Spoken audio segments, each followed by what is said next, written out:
Whatever you're doing, this video will be more fun. Indulge in these 6 extraordinary alien encounters. These captivating accounts will keep you on the edge of your seat. Welcome to this thrilling episode. Stick around for our most gripping stories yet. Enjoy. Story 1. Hi, I'm Johan.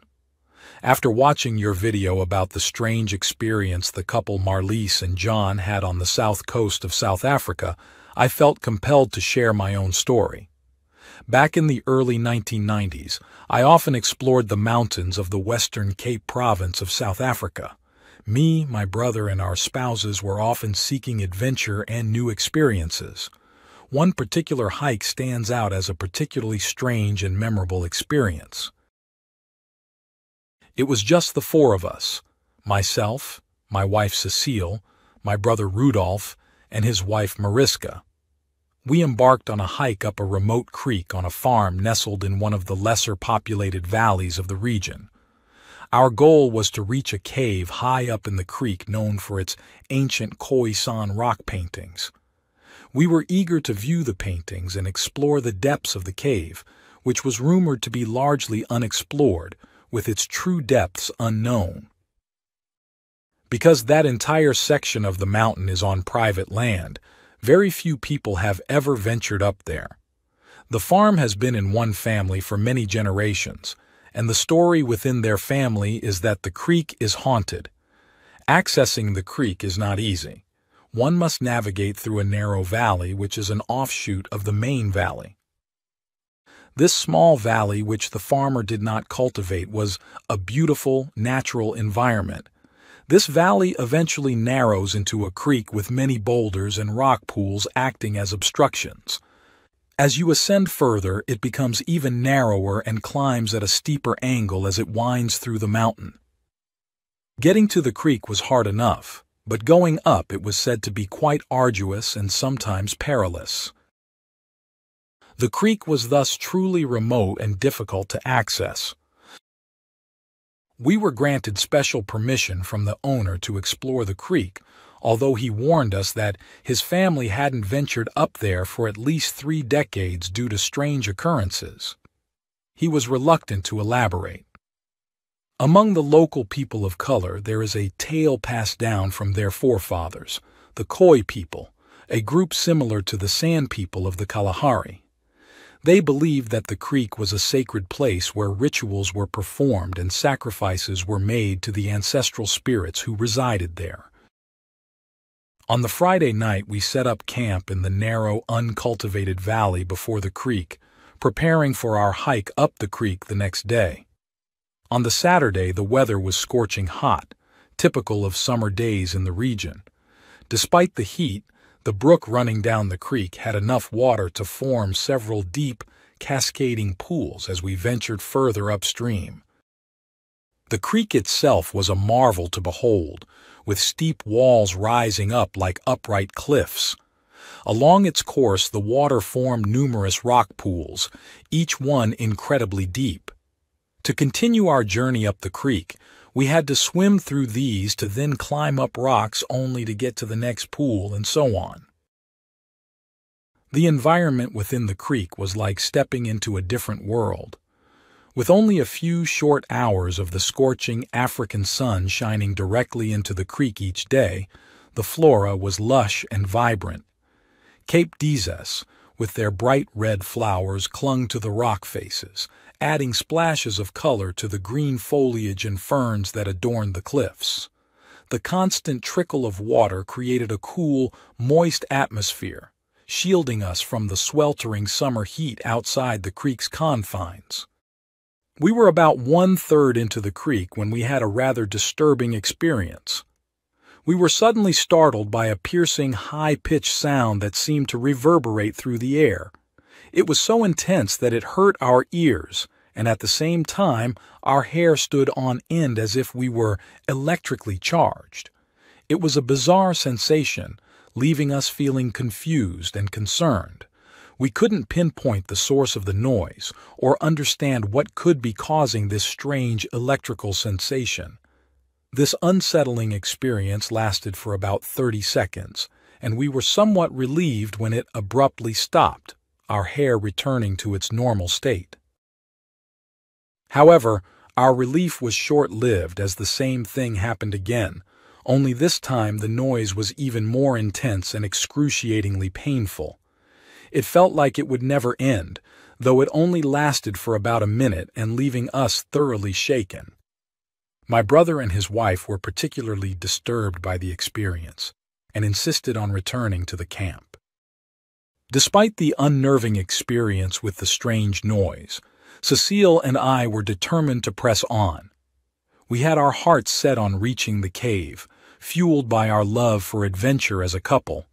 However, I couldn't deny that the eerie atmosphere and the unsettling sensation lingered in the air. Meanwhile, Rudolph and Mariska seemed thoroughly spooked.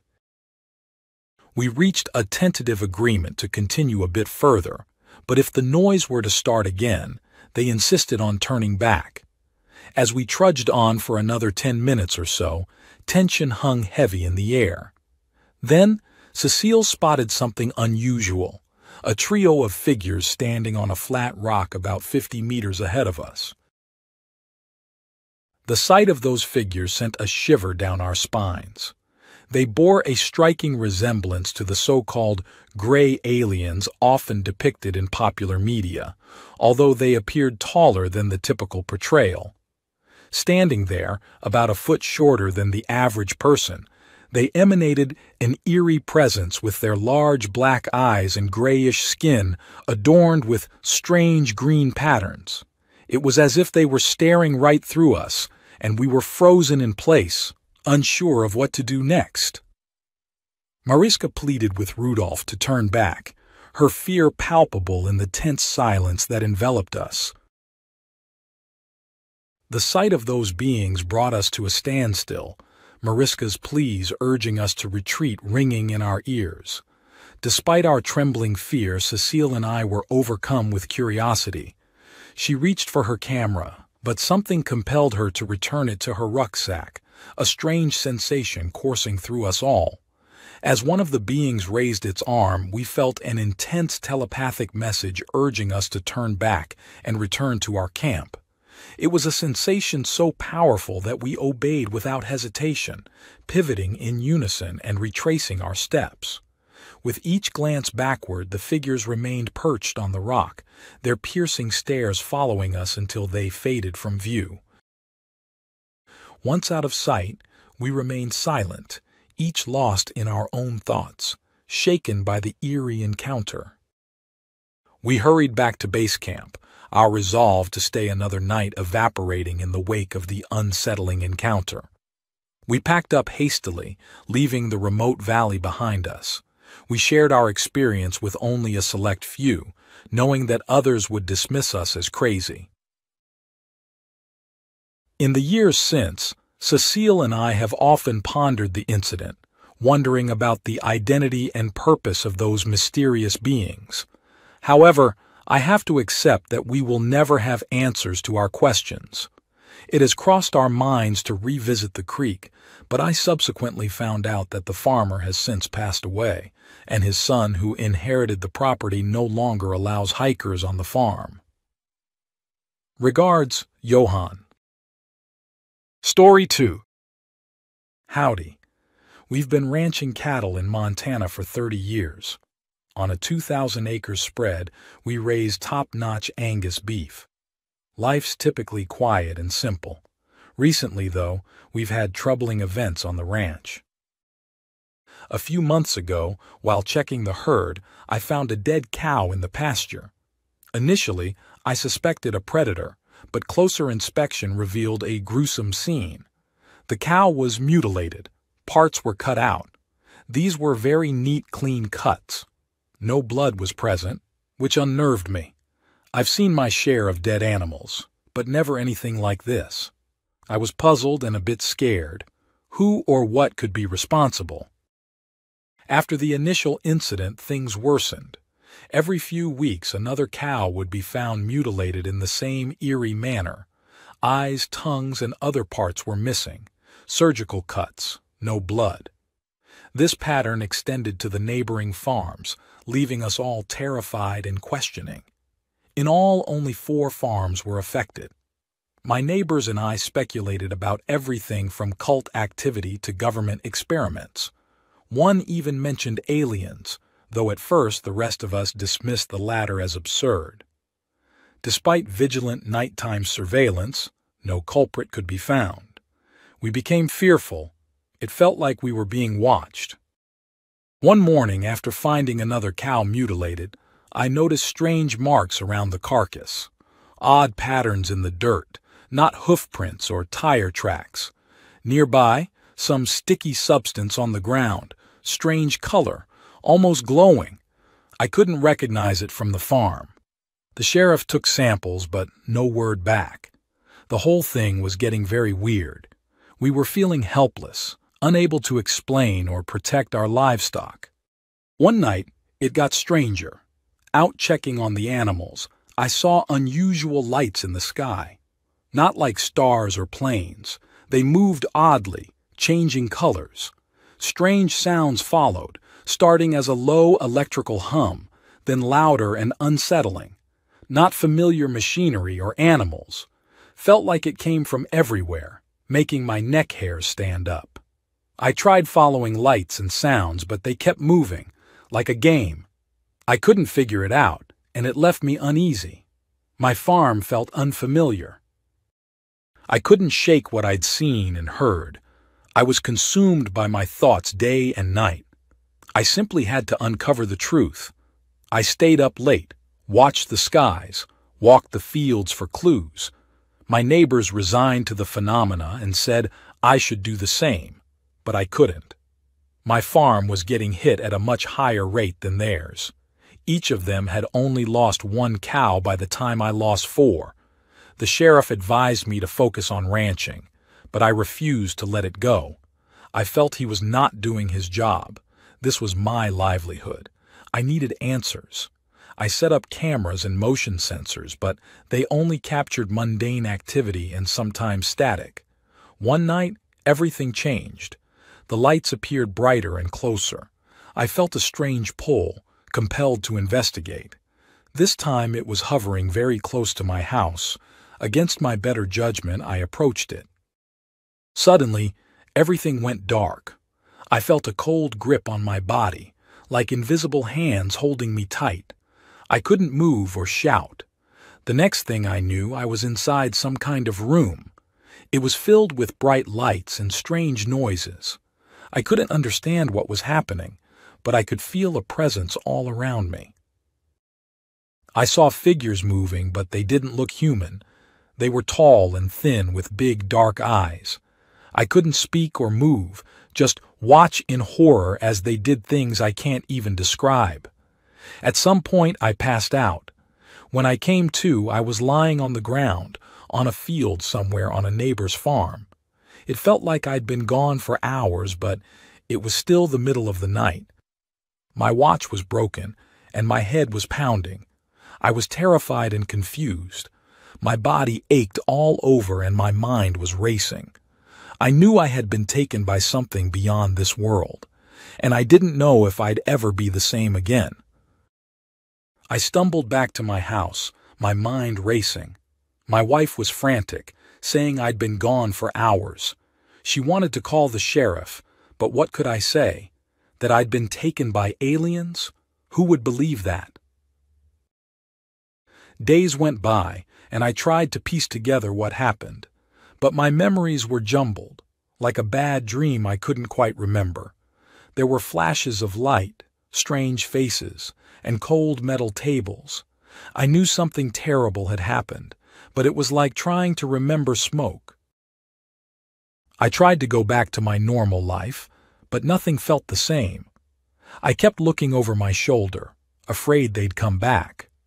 After my abduction, the cattle mutilation stopped, but the fear didn't. I still don't know the reason they took me, the things they did to me. I don't know if they have taken anyone else from around here. I'm too ashamed to mention it to anyone. I'll never forget that night. I just hope sharing my story helps someone else. Maybe if enough of us speak out, we can figure out what's really going on. Regards, Anonymous. Story 3. Hey there, I'm going to go by June for this letter. It's actually my middle name and hardly anyone knows me by it. Consider it my pen name for the sake of your listeners. I know my story might sound a little odd, but I believe your viewers might find it intriguing. 10 years back, I bid farewell to the hustle and bustle of Los Angeles and headed for rural Oregon. I needed a break from the city grind. Just me, a single woman in her mid-50s seeking solace. Ever since my teenage years, I've been haunted by these unsettling nightmares. It's like I'm snatched from my bed by strange beings, subjected to terrifying examinations. I'm always paralyzed in these dreams, helpless to fight back. They faded away in my early 20s, only to resurface in my late 40s. My therapist diagnosed me with PTSD, a result of the turbulent childhood I endured. My parents' bitter divorce, the relentless bullying at school, and the weight of failed relationships. It all took its toll on me. Settling down in Oregon marked a fresh chapter in my life. I snagged a spacious plot of land just a mile outside town, nestled amidst serene woods. It's a picturesque community, a haven of tranquility. I was starting anew. Leaving behind my thriving beauty salon in L.A., I launched a new venture in my newfound hometown. Things seemed to fall into place smoothly. My house, an elegant old structure, underwent a makeover, adding to the charm of my new life. Initially, the nightmares faded into the background. Life felt less burdensome. Yet 2 years in, the dreams returned with a vengeance. Doubts crept in. Was this fresh start fueling its own anxieties? The nightmares grew more frequent, more vivid. Desperate for answers, I turned to a local psychologist, but her explanations felt like rehearsed lines, lifelong therapy for childhood trauma. It didn't add up. How could my parents' issues manifest as encounters with unearthly beings? It seemed far-fetched. Feeling like I needed a change, I decided to explore a different avenue. There was talk of a hypnotherapist in town, and I figured, why not give it a shot? It was uncharted territory for me, but I was willing to try anything at that point. So, I agreed to a regression session.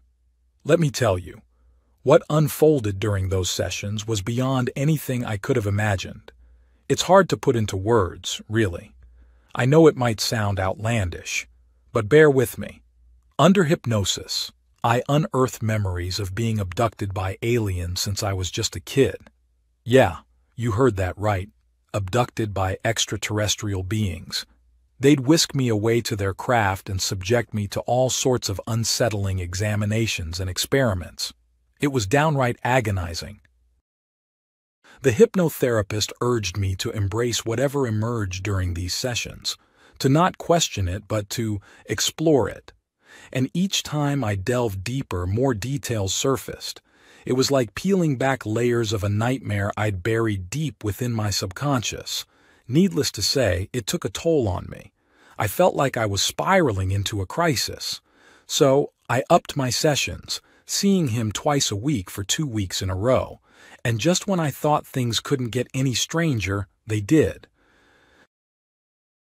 It was a typical weeknight, not particularly chilly, but the rain outside added an eerie touch to the darkness. I was just about ready to hit the hay when there came a knock at the front door. Odd, I thought to myself. Peeking through the peephole, I saw no one. Weird, right? As I turned to walk away, there came another knock. Now, our neighborhood's pretty tight-knit, so I figured it must be some neighborly shenanigans. The local teenagers sometimes get up to harmless mischief. I crept back to the door, aiming to unlock it as quietly as possible. My plan? To catch whoever it was in the act and play along with their little game. I mean, why not inject a bit of humor into the situation, right? But when I flung open the door, I was met with quite the sight. Before me stood a man in the crispest white suit I'd ever laid eyes on. It wasn't your ordinary suit, though. It had that Nehru style, with the closed-up collar and no tie. But there was something peculiar about it, like a modern take on the classic. It lacked buttons but was impeccably closed in front. And the man himself, well, he was a towering figure, easily reaching 7 feet tall. His hair was the lightest shade of blonde, his eyes a piercing blue. He practically radiated with an otherworldly presence, if you catch my drift. Now, I'm not one to open my door to strangers, mind you. Nobody ever showed up here unannounced before. But there I was, standing face to face with this peculiar fella, and something about him just calmed my nerves right down. His lips didn't even twitch, but I swear I heard a voice in my head saying, "You have nothing to fear. I am here to help." Strange, huh? Against my better judgment, I went ahead and invited him inside. Looking back, I can't believe I did that. He made his way into the foyer while I locked the door out of pure habit, leaving the key dangling in the lock. My house layout's a bit peculiar, with the lounge off to the left as you enter. I was expecting him to follow me, but he just stood there, staring at me with those piercing eyes. "I am here to help," he repeated, and it clicked. I knew exactly what he meant. This time his words were spoken out loud in English, albeit with a strange accent. It reminded me a little bit of this Persian hairstylist I once knew in L.A., how that fella spoke. Yet he sure did not look like he was from those parts. Unusually tall, fair-skinned, with a presence that radiated a feeling of caring. I just stood there, not uttering a word as he continued on. "They have not paid you a visit since your youth. Mark the moment, for they are coming back. A year from now, they will return." My heart sank. He was talking about my abductors. Then he revealed more in a style that seemed as strange as his appearance. It sounded almost like riddles. I have the words etched into my memory. "You need 2 guardians, creatures of the sort called dogs," he said, his voice serious. Then he carried on. "2 shepherds have a bond. The ones who haunt you cannot pacify those joined in strength. Your village has a shelter for these creatures.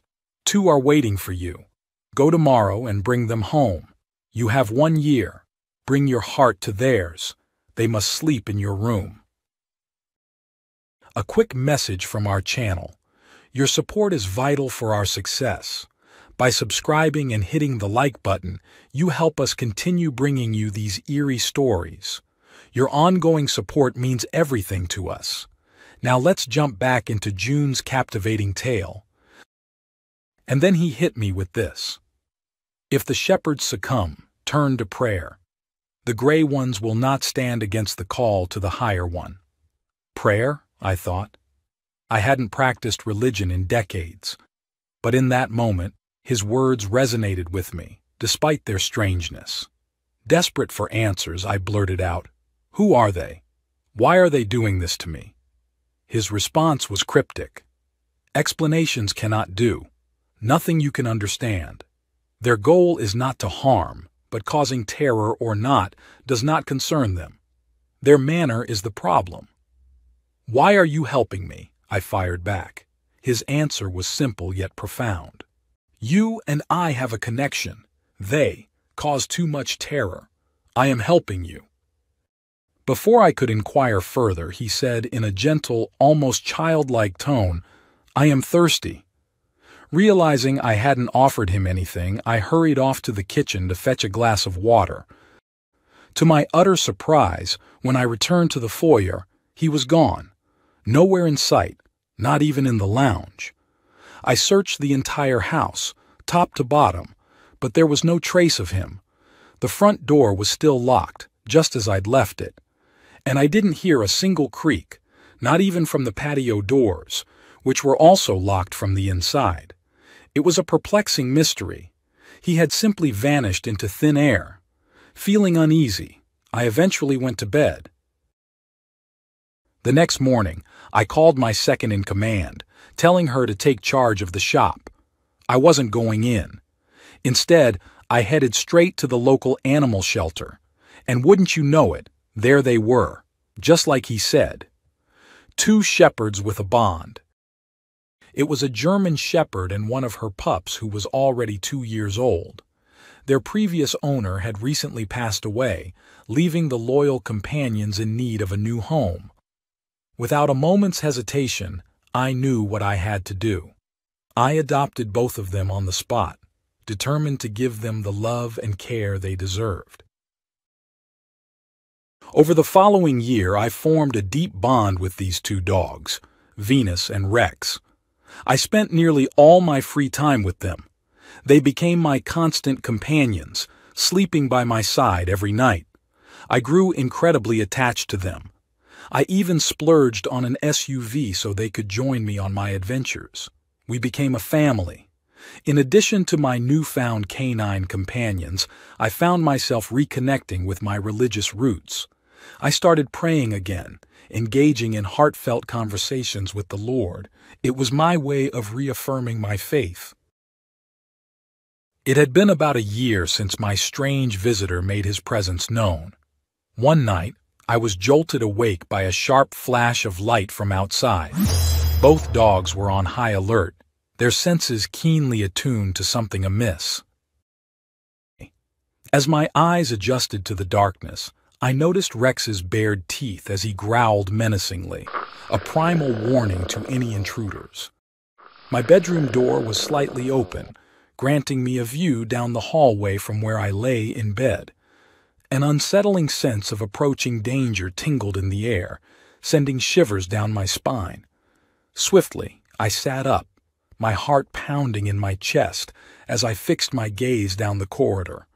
Soon enough, my eyes locked onto what seemed 5 or more looming figures. They stood short in stature, around 4 feet tall, their heads disproportionately large, with large black eyes staring at me and the dogs. My breath caught in my throat as I recognized them from my recurring nightmares, their presence casting an ominous shadow. Dread consumed me as I perceived them not merely as strange visitors, but as an evil threat from the depths of my darkest fears. Fear clawed at my mind, imagining the malevolent deeds they might inflict upon me. Without hesitation, Rex bolted into the hallway, his fur bristling along his back, emphasizing his formidable presence. With a fierce bark and menacing growl, he confronted them. Despite maintaining a cautious distance, he seemed poised to strike. The intruders froze in response, uncertain of their next move. My dread and anxiety intensified as I watched the tense standoff unfold before me, paralyzed by fear and uncertainty. Meanwhile, Venus positioned herself between me and the door, her gaze alternating between the hallway and me, ensuring my safety while remaining ready to spring into action at a moment's notice. Her muscles tensed, ready to defend me against any threat that dared to come too close. As Rex stood his ground, she emitted low, guttural growls, echoing his warning to the intruders. The air crackled with tension as the standoff unfolded. The figures hesitated, uncertain of how to proceed in the face of Rex and Venus's fierce defense.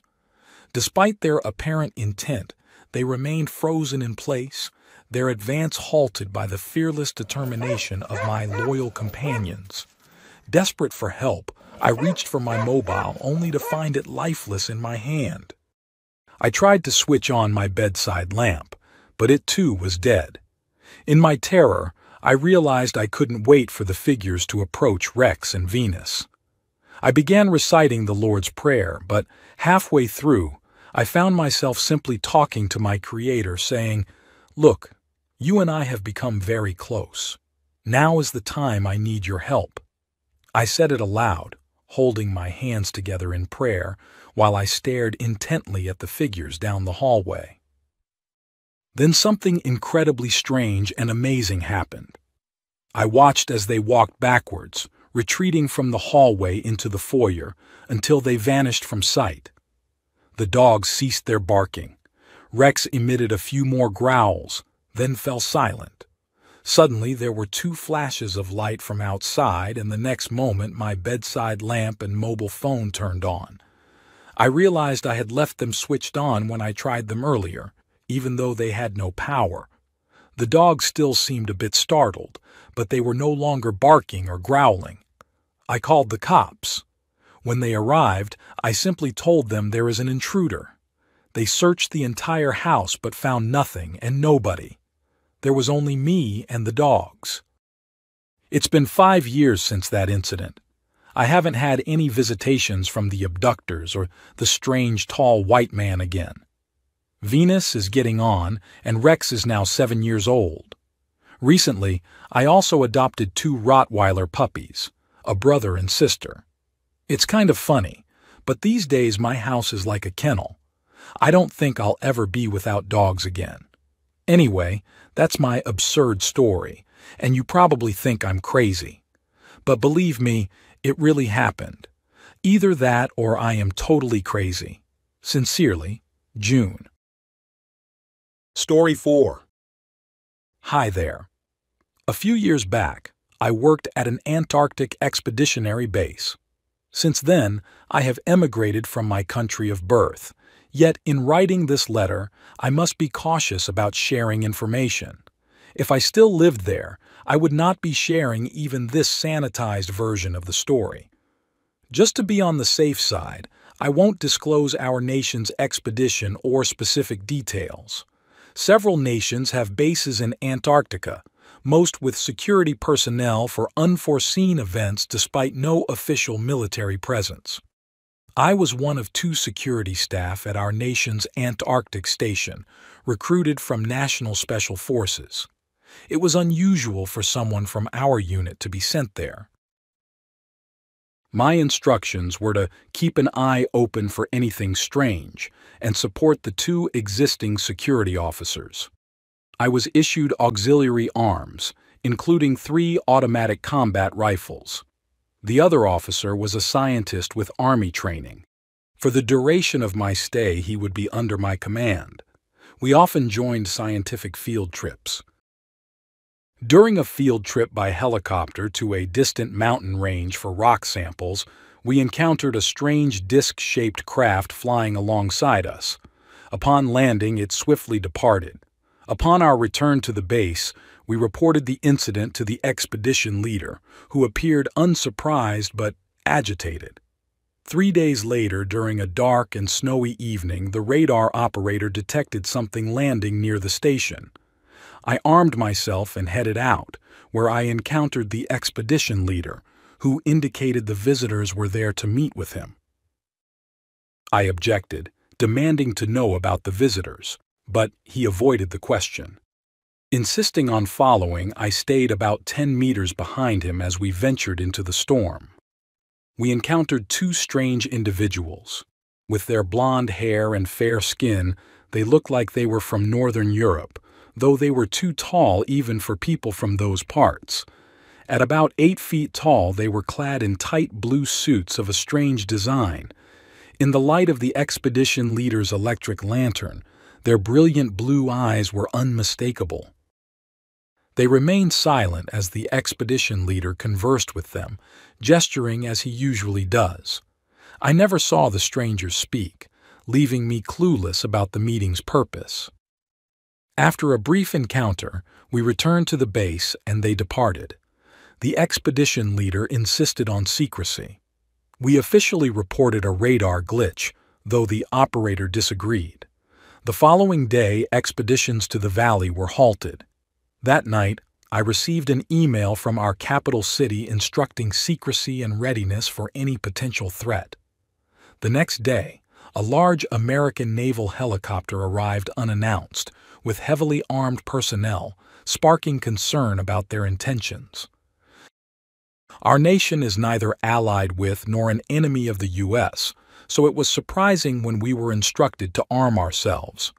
I equipped myself and the other security personnel with combat rifles and other weaponry. Despite our preparations, we were no match for the armed Americans. Our expedition leader advised us to stay in the background during the encounter, walking behind him and the chief science officer. The American delegation met with our leaders at the helipad, while we followed at a distance, as instructed. The Americans were led by their commanding officer and a mysterious man in civilian attire, both walking well ahead of their security detail. Seeing their 8 Marines made me very uneasy, as it seemed like a small invasion force. Our entire Antarctic station staff, mostly scientists, was only slightly larger than the American group. With just 2 security personnel, we were utterly outnumbered. Yet, our intention was a peaceful engagement. I observed a peculiar sight among the Americans, something I can only describe as a non-human figure, reminiscent of the stereotypical gray aliens from popular culture. It was initially walking behind the Marines and the reason we did not spot it at first. That sight unsettled us. This being, about 4 feet tall with a large head and huge black eyes, stood in the background with their security staff while their commanding officer and the civilian man conferred with our expedition leader. Despite witnessing many unusual events, this encounter stood out. The tension was palpable as our expedition leader and the American leaders interacted, though I couldn't discern their conversation. There was a lot of gesturing and what seemed like shouting going on. Eventually, the strange being approached the American leader, touching his hand. The moment that happened, the Americans immediately turned around, all together, seemingly without any greeting, got on their helicopter, and left. I remain in the dark about the open-air meeting. It felt like a tense standoff, and we were bound by secrecy. Following a tele-debrief with our HQ, I was instructed to stay vigilant, especially regarding American activity, and to bar them from the base under any circumstances. Upon returning home, I found the entire experience unsettling. I still have lingering questions about its purpose and my role. Despite this, perhaps my specialized security skills were the main reason for my deployment, ready for any unforeseen circumstances. Everything else is a mystery. My experiences on that strange continent will forever puzzle me. Regards, Joe X. Story 5. It was the 70s. I was just a kid, only 12 years old, tagging along with my younger sister and our parents on a rural road north of Adelaide in South Australia. It was a lazy Sunday evening, and we were heading back to Adelaide after spending the weekend visiting family on a farm. To make the long drive more bearable, we had the radio playing in the background. It was Mom who first spotted it, 3 lights hovering out on the plain. She casually remarked, "I wonder where those folks are going," and we all glanced over, mildly interested. At first, we thought they might be cars driving along a farm road, but then, out of nowhere, one of the lights shot straight up into the sky. Dad couldn't help but blurt out the F word, and all 4 of us were left staring in amazement at the unexpected spectacle. Of course, Mom scolded Dad for cussing, though she was equally surprised. Despite the strangeness of it all, we weren't exactly scared. After all, the lights seemed distant enough not to pose any immediate threat. Dad speculated that it might be the Air Force conducting experiments in collaboration with the Americans. Australia has long been allied with the USA militarily, so it wouldn't be surprising if it were some sort of experimental secret vehicle. After all, no known airplane could accelerate so rapidly, he reasoned. As we continued our drive, we couldn't help but keep our eyes fixed on those lights, fascinated by the spectacle. This carried on for a few minutes. Though the lights seemed far in the distance, it almost appeared like it was matching our speed and direction. Then, without warning, all 3 of them shot off at incredible speed in different directions and vanished into the night sky. It was a truly bizarre sight that left us all puzzled. As we left the plains behind and entered a more hilly area, the road wound its way between these low hills, and that's when things took a strange turn. Approaching a bend, Dad pointed out a glow emanating from around the curve. Suddenly, the radio started crackling and then completely lost its signal. As we rounded the bend, we were met with the most otherworldly sight. In front of us, hovering over the road, was a stationary disc-shaped craft. It gleamed metallic under the glow of various white lights. We were in awe, but also shocked. What chilled us to the bone was what lay beneath it. A car, motionless on the road, bathed in the craft's eerie beam of light. The craft itself appeared to be about 100 feet above the ground, its diameter spanning roughly 200 feet, according to Dad's later estimate. We were about 200 meters away from the scene. At that very moment, our car seemed to lose power. We came to a standstill as the engine simply died on us. Through the stillness, we could make out the heads of the people inside the car under the craft. That image is seared into my memory like it happened just yesterday. The vehicle, a light blue Holden Kingswood, stood like it was captured. I was terrified. As if what we witnessed wasn't already eerie enough, it took an even more bizarre turn. The beam of light from the craft intensified, and suddenly the Holden was lifted off the ground, hovering about 20 feet in the air. I can still hear Mom's panicked pleas for Dad to get us out of there, and Dad's frantic attempts to start the engine, but the car remained powerless. The starter refused to kick in. Just when we thought it couldn't get any more horrifying, another one of those crafts appeared, hovering directly over our car. And that's where our memory of that strange evening ends. Not one of us can recall anything beyond that point until the next morning. I remember waking up in the car as the morning sun rose, casting its early light over the horizon. Our car and the Holden in front of us were neatly parked on the side of the road. The occupants of the other vehicle seemed to wake up at the exact same time as us. We all stepped out of our vehicles and the family of 5 looked surprised to see another car and family there. All they could recall was the sudden appearance of the light, their car's engine dying and nothing more, exactly like what happened to us soon after. Though I believe they were there quite a while before us, as we never saw their car ahead of us during our long drive up to that point. Everyone was highly disturbed, but the two families found solace in each other's company, instantly bonding over the shared experience. They were from Adelaide, too, which made it easier to stay in touch.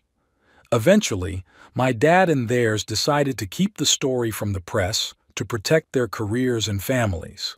My dad, a local doctor, and theirs, with a senior job in the bank, knew that going public might risk their credibility. They seriously considered going to the cops, but ultimately decided against it. Dad said the event was so surreal and unbelievable that the police would likely not believe them, and even if they did, there was nothing the cops could do anyway. Besides, except for being somewhat shaken by the events, it wasn't like any of us had any signs of trauma or injury. So the experience remained a secret between our two families. As for what happened after we lost consciousness that night, it remains a mystery, as none of us has ever had any recollection beyond that point. Story 6. We received the following account from a family who embarked on a remarkable journey in the Pacific Ocean. Here it is. Hi, allow me to introduce us. I will use the name Colette for the purpose of this letter. My husband is a plastic surgeon. I am an art teacher, and our son is an engineering student. We are French nationals, and as a family, we made the exciting decision to take a year-long hiatus from our customary routines to embark on a sailing adventure through the French Polynesian Islands and the Indonesian archipelago with a 55-foot yacht we had rented. As seasoned mariners, or boaties as some might call us, We set out on the morning of December 25th, Christmas Day, in Bora Bora. Our goal was to sail eastwards and explore the rest of the captivating French Polynesian islands. Filled with excitement, we eagerly anticipated immersing ourselves in the diverse cultures and breathtaking landscapes of these exotic destinations. The journey commenced promptly at 11 a.m. that morning as we gracefully sailed out of the marina. The tropical day enveloped us in warmth, occasionally interrupted by refreshing rain showers. It was when we found ourselves approximately 20 kilometers east of Bora Bora that our inexplicable encounter began. We did not at all expect to have an otherworldly experience. We were relaxed and relishing every moment in the tropics. It was an idyllic moment until we noticed something that defied all logic, an object resembling the infamous Tic-Tac UFO, the very same phenomenon that had been spotted by the U.S. Navy many times and which has become a political debate in that country after revelations of these sightings. This unidentified flying object was anything but ordinary. It moved in a strange, erratic pattern as if purposefully attempting to draw our attention. It executed maneuvers at speeds that defied the laws of physics, leaving us utterly perplexed and in awe. It was a moment that marked the beginning of an incredible journey into the unknown. Very soon, this strange object closed in on our yacht, leaving us all in a state of both awe and shock.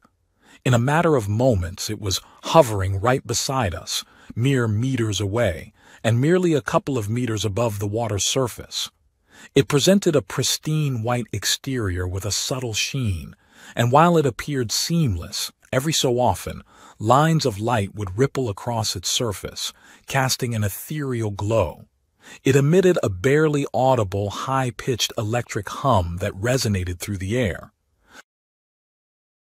As we grappled with the sight of this extraordinary vessel, I, Colette, made an astonishing discovery. There was a figure, a person on our foredeck.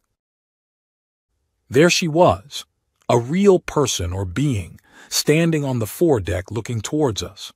It was a female, though, unlike anything we had ever encountered before. She was exceptionally tall, easily reaching a height of 8 feet, with an otherworldly appearance. Her skin was an eerie, pale white, and she possessed long, flowing hair of the same hue, cascading loosely around her. Yet her most striking feature was her unusually large, almond-shaped eyes in a brilliant shade of blue. It was as if we were gazing upon a being from another realm. She was adorned in a flowing white robe that added to the surrealness of the encounter. I was frightened. The question that immediately consumed me was, how had she appeared there?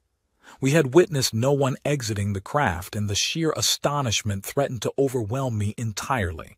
My eyes widened in disbelief, struggling to comprehend the inexplicable events unfolding before us. It was beyond surreal. Next to us hovers this strange craft, and simultaneously there is this otherworldly being on our very own yacht. Imagine how bizarre a moment that was. The enigmatic figure stood at the bow, her gaze fixated upon us. It wasn't long before my husband also noticed my redirected attention, and he too bore witness to her presence. In that crucial moment, all three of us shared a profound telepathic message from her. We embrace you in peace and love. Be calm and join us. It was as if her words transcended spoken language, resonating directly within our minds. It had a profound hypnotic-like effect on us. I could feel my heart rate dropping and calm descending over my entire being. She then introduced herself as Talmi. At least that is what I remember. My son and husband have no recollection of her name. From that point onward, our recollections of the events that unfolded diverged into unique and individual experiences. While some memories remained shared among us, others took on varying degrees of clarity. The sequence of events slipped through our grasp, shrouded in a hypnotic or trance-like state. Certain details appeared blurred, almost dreamlike, while others retained a vividness that still feels like they had occurred mere moments ago. The inexplicable nature of our encounter had transported us into a realm beyond our comprehension, where time and reality seemed to meld and blur in profound ways. My son's recollection centers on our entry into the craft, an event shrouded in mystery. His memories of its interior are somewhat vague, yet he recalls an empty white space, dominated by two parallel benches, facing each other. He recalls no crew, no controls, or anyone steering the craft. He mentioned that though Talmi accompanied us, she was merely a passenger like us. In contrast, some of my memories are vivid and etched into my consciousness. Our hostess guided us on a remarkable journey through an underground city or base, concealed within a massive mountain beneath the ocean's depths. That is how she explained our location. She mentioned that though our trip apparently took no more than a minute, we were thousands of miles away from where our yacht was. Even my son, who vaguely remembers the inside of the craft, has no recollection of how we entered the base. It's essential to note that all of Talmi's interactions with us occurred telepathically, a mode of communication that defied conventional speech. The alien base was housed within a labyrinth of very large tunnels that opened on communal spaces and a variety of other venues and living quarters. The colony was adorned with a remarkable array of trees and other natural features that thrived in an environment illuminated by concealed lighting reminiscent of the soft glow found within the cabin of a modern passenger jet.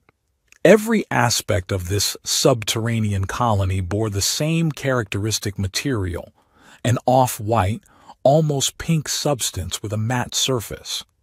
Organic, flowing lines seemed to define every structure and piece of furniture, creating an atmosphere that was both enchanting and utterly foreign to our human sensibilities. During our time within the confines of this extraordinary underground city, we encountered many individuals belonging to the same enigmatic species as our hostess. However, they maintained a respectful distance from us, observing us with what seemed like a gentle curiosity. Only once did we catch sight of their children, an unusual sight that naturally piqued my maternal instincts. As both a mother and an educator, I felt an instinctual desire to approach these young ones, perhaps with the intent to engage in some form of interaction or exchange of knowledge. However, Talmi swiftly dissuaded me from doing so.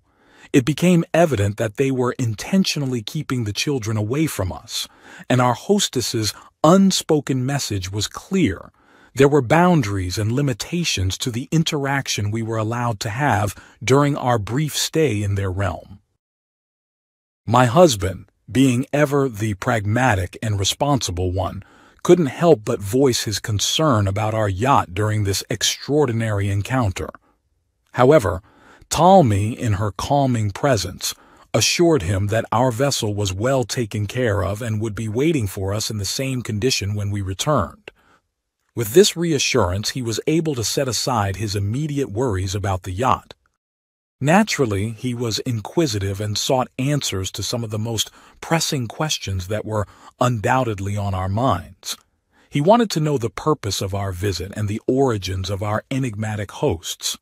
To the former, our hostess provided a response that was as perplexing as it was cryptic.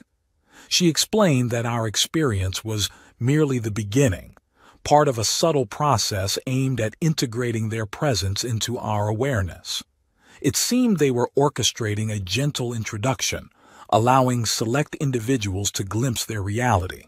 However, she made it clear that they are in no rush with this project. She said whether it takes 50 years or 5,000 years, it is entirely up to us. Since their civilization has been visiting our world for a very long time, they are patient. They have seen us growing up, but we have much further to go. Yet, when it came to the question of their origin, her response was laden with ambiguity, leaving us with more questions than answers. Francois described her words as a paradoxical blend, claiming that she conveyed both that they were not from our world and that they were intricately connected to it. It was a contradiction that baffled us, and we struggled to decipher its meaning. Despite his persistence, the conversation seemed to loop in circles, never quite providing the clarity he sought. What made it more interesting was that she later mentioned they do have a homeworld in another star system. We found it all very confusing, though very interesting. Adding to the enigma, our hostess mentioned that we as humans were also from here, but not from here. The ambiguity persisted, casting doubt on the true nature of our existence. As for their mission on our world, it was to keep an eye. She refused to elaborate any further on that. She shared images that vividly portrayed our planet's most destructive capabilities, our nuclear arsenals, and the perpetual specter of war that loomed over humanity. Their concern for our species was evident, and it was a concern that resonated deeply with my husband, as it did with all of us during our inexplicable encounter. Our hostess, through her telepathic communication, didn't shy away from expressing a stark perspective. She stressed that certain concerns that humans often place great importance on, particularly one specific issue that I won't delve into here due to its controversial nature, held little significance in their view. Instead of fixating on these less crucial matters, we should redirect our attention to a far more pressing concern: the nefarious influence wielded by a powerful group of individuals who held sway over our world's affairs. According to her, this influential cadre of humans did not have our best interests, nor those of our planet, at heart, even though they pretend they do. She made it clear she will not give us false hope because they are not going to solve our problems for us. We have to do it ourselves. We are on our own until we let go of our destructive ways. Curious and eager to understand more about their society, I inquired about the most significant difference between their way of life and ours. Our hostess's response was nothing short of enlightening. She explained that their society had transcended the turmoil of war and serious conflicts, and even mild interpersonal disputes were exceptionally rare occurrences. The key, she conveyed, lay in their ability to telepathically connect with one another. Through this profound connection, they experienced not only their own emotions but also the emotions of those around them. This empathic link made them acutely aware of the pain and suffering of others, fostering a deep sense of compassion and empathy that deterred them from causing harm. When I pressed further about the nature of telepathy, our hostess elucidated that it was an ability that evolved through spiritual practice and growth. She made it clear that any artificial attempts to access people's thoughts or feelings will only lead to suffering and must never be attempted. She proposed that the most effective way for humans to counter their internal threats is through elevated spiritual awareness. According to her, the majority of us are unable to perceive the truth, and she emphasized the need for us to open our eyes. She mentioned that she chose our family because we see the world as the majority does. I must admit that some of the information she shared was profoundly enlightening and, at the same time, unsettling. It took us some time to come to terms with the fact that our entire worldview was flawed. This adjustment was particularly challenging for our son, as it set him apart from the beliefs of his friends. There were many more details she shared with us, but I'm hesitant to put them in writing.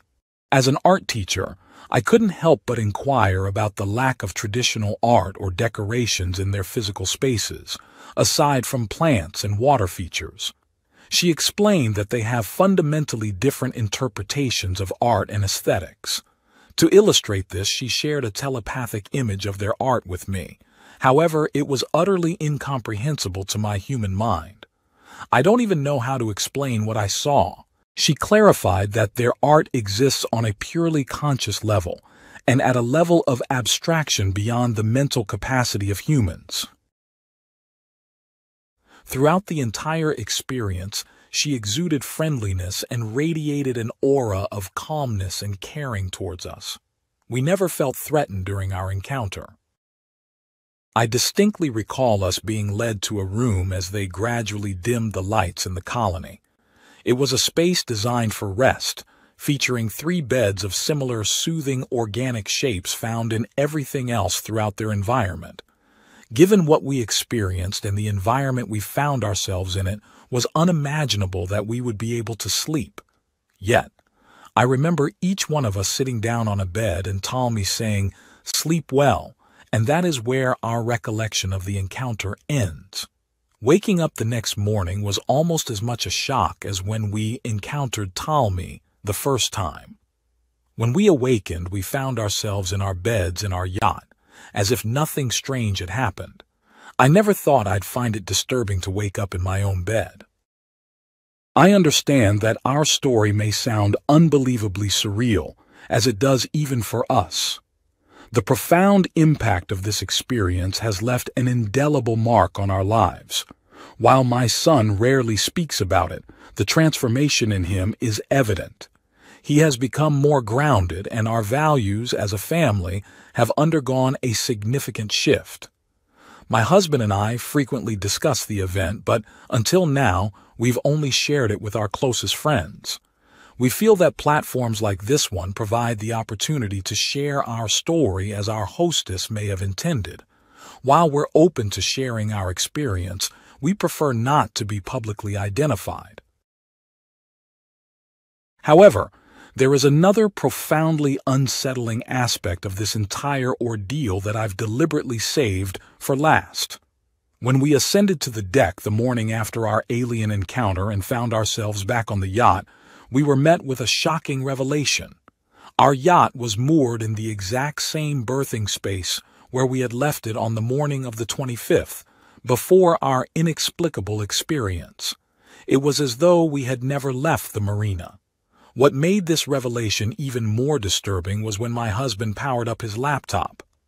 The clock displayed 8 a.m. on the very morning of the 25th of December, Christmas morning. It was precisely 3 hours before our scheduled departure time on a day that had already transpired, not to mention all the strange adventures that had followed. We were utterly bewildered. All 3 of us remembered the sequence of events, and all 3 of us were firmly convinced that we had been away for approximately 36 hours, a reality corroborated by my husband's wristwatch. It was as if everything I've shared with you in this letter had never occurred, yet all 3 of us remain resolutely convinced that it did indeed happen. This single confounding aspect of our experience left us deeply disturbed. In response, we decided to abandon our planned journey eastwards to the French Polynesian islands. Instead, we charted a course in a southwesterly direction, heading towards the Indonesian archipelago, seeking solace and answers in new horizons. Sincerely, Colette. Thank you for watching this exceptional episode. If you enjoyed these stories, don't forget to like, comment, and subscribe for more incredible content. Please share your thoughts and let us know which story captivated you the most. See you in the next episode.